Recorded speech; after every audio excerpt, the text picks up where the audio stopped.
Halo semua, perkenalkan kami Valencia Enggi, Angel Aprilianti, dan Andrea Samantha dari kelas akuntansi keuangan menengah 2 seksi C. Dan pada kesempatan kali ini, kami akan membahas mengenai investment, tepatnya debt investment dan equity investment. Selamat mendengarkan.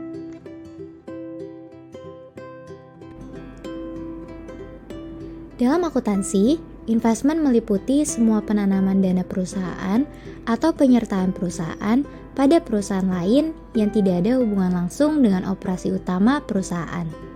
Pihak-pihak dalam investment ada dua, investor dan investee. Investor adalah orang atau entitas yang mengalokasikan modalnya dengan harapan menerima return di masa depan. Sedangkan investee adalah orang atau entitas yang menerima penanaman modal dari investor. Kenapa perusahaan melakukan investment? Ada dua alasan. Yang pertama, untuk menerima tingkat return yang tinggi dan untuk memperoleh bagian dalam pengurusan operasi atau pembiayaan tertentu dalam perusahaan lain. Hal ini merupakan efek dari ekuitas.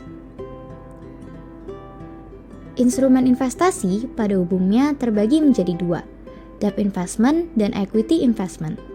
Pada saat ini, mari kita bahas debt investment. Dalam debt investment, ada 3 jenis sekuritas, trading, held for collect and sell, dan held for collect. Trading merupakan pendapatan dari selisih harga jual dan harga beli, sedangkan held for collect and sell merupakan pendapatan dari bunga dan penjualan. Kedua sekuritas ini memiliki metode pencatatan yang sama, yaitu disajikan dengan fair value pada laporan keuangan.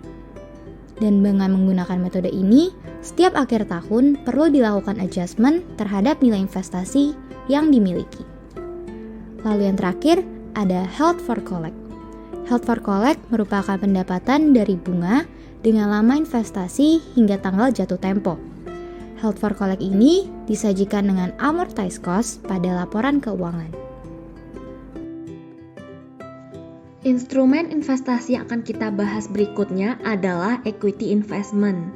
Equity investment sendiri dibagi berdasarkan persen kepemilikan. Untuk itu, pertama-tama kita perlu mengetahui besarnya kepemilikan saham pada suatu perusahaan.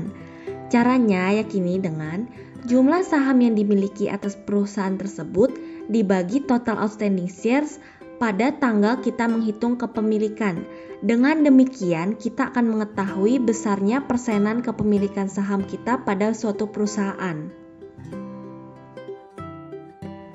Pembagian equity investment berdasarkan persen kepemilikan dibagi menjadi 3 kategori. Yang pertama, kurang dari 20%.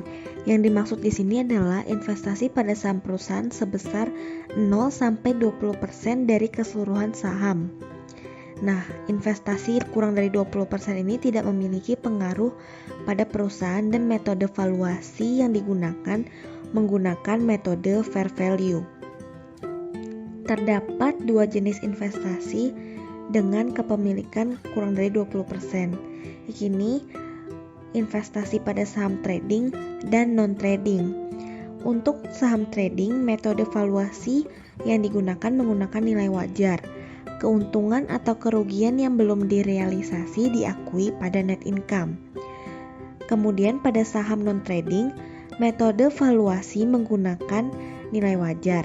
Keuntungan atau kerugian yang belum direalisasi diakui pada other comprehensive income dan sebagai komponen yang terpisah dari ekuitas. Kedua jenis investasi ini mengakui saat terdapat dividen dan mengakui keuntungan atau kerugian penjualan. Dalam mencatat equity investment dengan kepemilikan kurang dari 20%, menggunakan metode harga perolehan atau cost method. Pencatatan ini bisa dilihat perbedaannya dengan equity method saat terdapat dividen.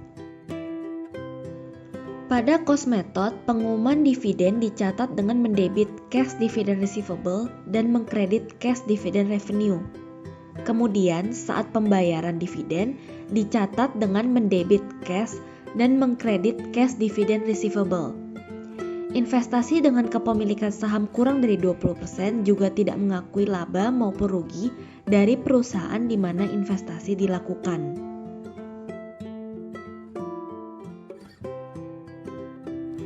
Selanjutnya, saya akan menjelaskan equity investment pada klasifikasi berikutnya, yaitu pada tingkat kepemilikan 20% hingga 50%.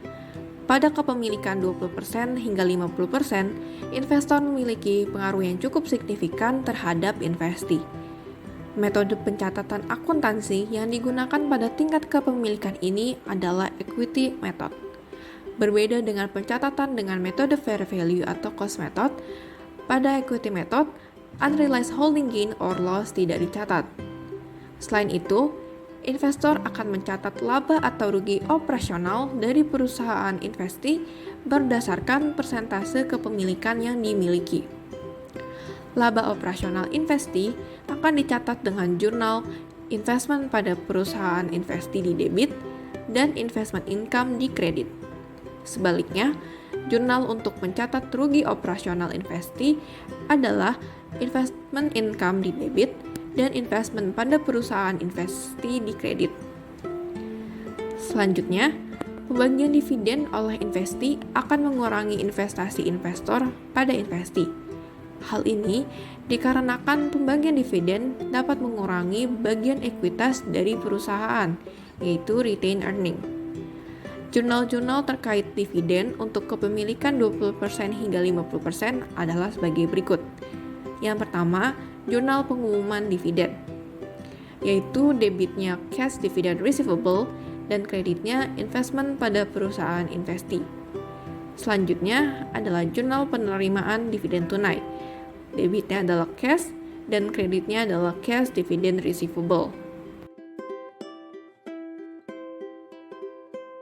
Yang terakhir pada klasifikasi equity investment adalah kepemilikan di atas 50%. Pada kepemilikan di atas 50%, investor memiliki pengaruh yang signifikan terhadap investasi. Hubungan antar investor dan investasi kerap kali disebut sebagai hubungan induk dan anak perusahaan.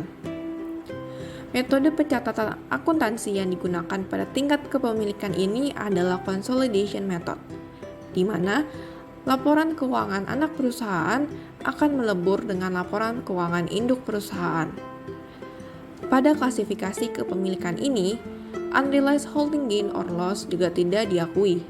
Selain itu, other income effects seperti pembagian dividen juga tidak diakui. Selanjutnya kita akan membahas mengenai impairment. Perusahaan mengevaluasi debt investment yang diperhitungkan pada biaya perolehan diamortisasi pada setiap tanggal pelaporan untuk menentukan apakah investment mengalami penurunan nilai sehingga nilai wajar berada di bawah nilai yang tercatat. Penurunan dapat dipengaruhi oleh dua faktor. Yang pertama karena perubahan suku bunga pasar atau dikarenakan terjadinya impairment. Jika impairment terjadi karena perubahan bunga pasar, maka pencatatan dampaknya masuk ke dalam laporan posisi keuangan.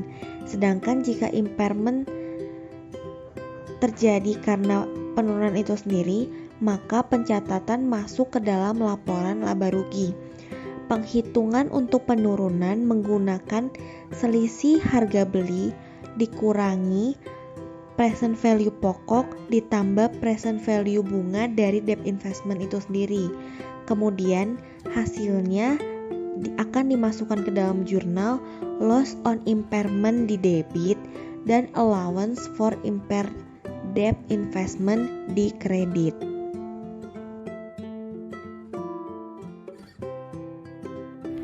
Dalam praktiknya, bentuk investasi dapat ditransfer dari satu kategori ke kategori lainnya.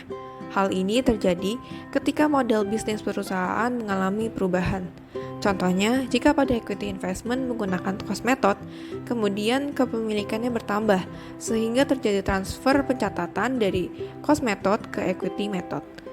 Selain itu, pada debt investment, contohnya, dari trading securities ditransfer ke held for collection and sell.